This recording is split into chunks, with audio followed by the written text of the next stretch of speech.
C'est une entrée d'autoroute où l'insertion n'est pas très évidente. Sur cette portion à 110 km/h entre Vintimille et Monaco, très fréquentée par les travailleurs italiens et les poids lourds, la voie de droite n'est pas tout le temps libre.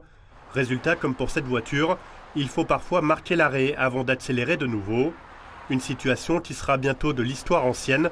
Vinci Autoroute est en train d'agrandir cette voie d'insertion de 90 à 330 mètres de long. 90 mètres d'insertion pour la bretelle, ça reste des dimensions qui ne sont pas particulièrement accidentogènes, dès lors qu'on respecte les limitations de vitesse et le code de la route.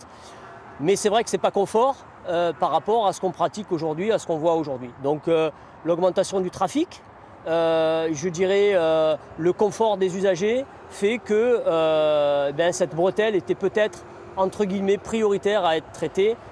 Pour réaliser ces travaux exceptionnels sur l'une des sections les plus anciennes de l'autoroute A8, il a d'abord fallu déplacer la route départementale voisine en rognant sur la falaise et installer cette extension sur un viaduc en courbe. C'est là-dessus que les véhicules rouleront bientôt pour s'insérer dans la circulation.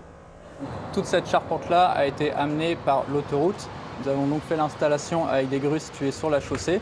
Depuis le haut, nous avons amené cette charpente en dessous sur les piles.